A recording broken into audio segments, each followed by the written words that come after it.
welcome back to You in Korea. I hope you have all been safe this whole time. Let me just briefly remind you that You in Korea is a channel for those who love Korea, who are interested in Korean culture, in K-contents. I'm trying here to bring some interesting topics to you so that you can learn more about this country. I'm sharing my experience as I have been living in Korea for 10 years. If you enjoy watching our videos, please like them, subscribe to our channel, and leave your feedback in the comment section. Today, I brought a rather interesting topic, well, in my opinion. I hope you guys like it. As I mentioned several times before, there are over 100,000 international students studying in Korea, and the number of foreigners living in Korea is even far more than that. If you count the tourists, the number will just be huge. And to be honest, the number of people who want to visit Korea is rapidly rising due to the popularity of K-pop and K-contents.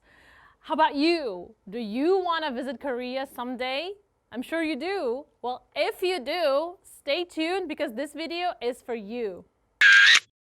Like all the countries in the world, Korea has its unique culture and its way of life that has been passed through the DNA of Korean people for over 5,000 years. Well, you can guess that much, right? So just like they say, when in Rome, do as Romans do, there are some cultural differences, some cultural aspects that you must take into consideration before visiting any country. Well, the same goes for Korea. So today, I'm going to talk about the things you should never do in Korea. If you want to visit Korea someday, those who are planning to come to Korea someday, I hope you will take a closer look at this. Things you should never do in Korea. Number 1, the dangers of K-content. A lot of you guys watch Korea-related videos, K-content, K-dramas, K-pop videos, and lots of you learn Korean through those videos. Well, I think that you guys should be really careful when you actually come to Korea. Please do not use the words and titles that you see in entertainment videos just as you remember them. Korea overall is known as a country of very gorgeous people in the East, and manners are very, very important. So please be careful with that. In Korea, among other things, respecting elders and respecting people that you don't know is very, very important. Let's say that when you meet a person for the first time or you meet an elder person, please do not use informal speech because that is considered very rude. Another thing that is considered pretty rude is calling a person just by their name. As I mentioned before in a couple of my videos, when learning Korean, addressing people is one of the most difficult things because, well, you should know people's titles, consider their age. For example, when you come to a restaurant or a store, it might be considered impolite and even rude to call a staff member 언니 or oppa or 아줌마. Please be careful with that because manners are really, really important. The next one is also related to the culture of respecting elders. When you travel by public transport in Korea, be it subway or buses, there will be special seats marked literally as the seats for old and weak. In Korean, it's called 노약자석. You should never sit on those seats. They will be specifically marked with a sign or marked by a color, have a different color. Like, for example, seats for pregnant will be pink or seats for the elderly will be yellow. It depends. It depends on the type of transport.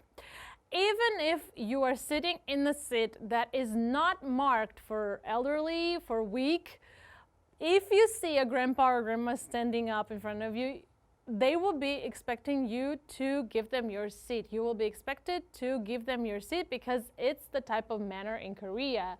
And, well, let's say just the grandpa or grandma will be really happy and think of you as a very polite person. What if you are invited to a Korean house? Well, then listen carefully. The first thing you should do before entering a typical Korean house is take off your shoes. Actually, the same goes for hotel rooms as well. Why? Let me explain. As you know, Korea has 4 distinct seasons with pretty cold winters. So there is a culture that exists in Korea to make the winters warmer. It is called ondol culture. Ondol is a Korean culture where the heating system is placed under the floor. Well, in older days, they would hit the stones under the floor to make the room warmer. They even say that if you feel tired, your body is a little wobbly after a long working day, if you lay down on the floor and stay like this for a few minutes, you will feel refreshed immediately. So that's why Koreans are very, very much okay with sitting on the floor, lying on the floor, and living on the floor as well. That's why you should never wear your shoes inside a Korean house. The next one may vary from country to country. In Korea, people normally do not eat on public transportation. There are some people who might eat occasional sweets or bar chocolate, maybe drink some water, but nothing that can be considered a meal. I know that in a lot of countries, it's okay to grab a bite on your way home from work, on the bus or on the subway. Well, this is not the case in Korea. Eating on public transportation is bad manners, and if you're trying to grab a bite on your way somewhere on subway or a bus, well, you will get quite a few stares. Another thing that you should know about Korea is that there is no tipping culture. If you try to tip a taxi driver or try to tip in the restaurant, you may get some funny looks because this is not typical for Korea. Also, in Korea, like in many other countries, meals in restaurants come with side dishes. But in Korea, if you want to refill the side dishes, you don't have to pay anything extra. And water in Korean restaurants is also free. How great is that? I really love Korean restaurants.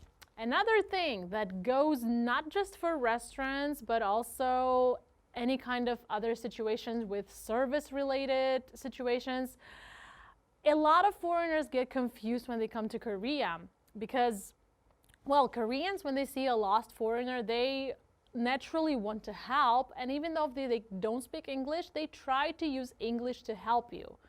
This way, lots of foreigners who come to Korea expect every Korean to be able to communicate and understand their English. Well, it's not the case for everyone. Even though lots of Koreans speak really fluent English, it's not typical just for everyone.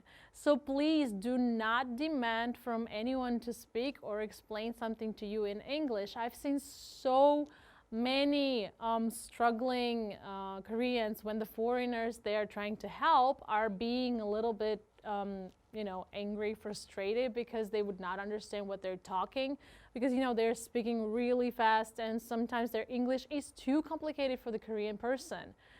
Please respect the person you are talking to. Not everyone knows English really well, and actually, to be frank, nobody is supposed to know English just to help you. So please prepare for the situation like this in advance.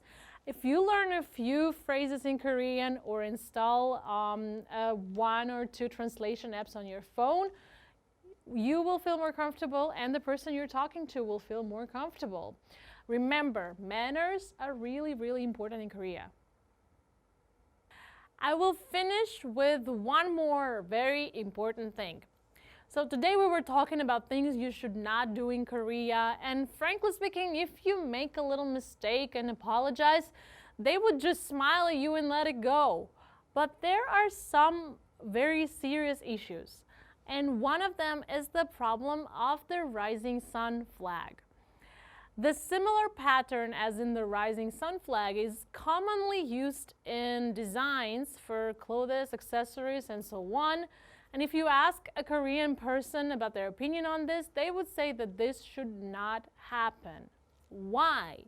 Well, the rising sun flag is the national flag that Japan used in the times of World War II, and it's the symbol of Japanese militarism. You are all familiar with swastika, right? Well, the rising sun flag is the symbol of war crimes, just like swastika.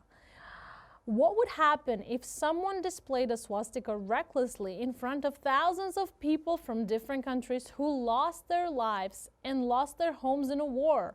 Well, same here. The rising sun flag will inflict the same wounds on Koreans, but not just Koreans, but also Chinese and people from other Asian countries. So please take a careful look at your clothes, accessories at least once. If you think, oh, this design looks like a rising sun flag, well, even if it's your favorite bag or t-shirt, I'd leave it at home.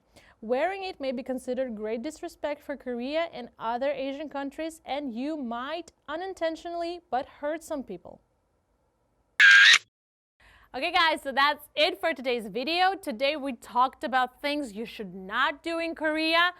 I hope you all learned something new from today's video. I hope you have enough information for your future travelings in Korea.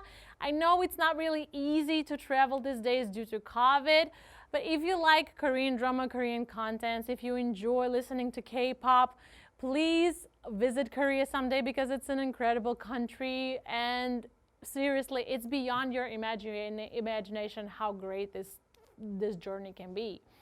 In the future, I will try to bring more interesting topics, tell you more about Korea. Maybe I will continue doing the series about what you should not do in Korea. Until then, please all be safe. If you enjoy watching our videos, please give us thumbs up, subscribe to the channel, and leave your comments in the comment section. I will see you next time. 안녕!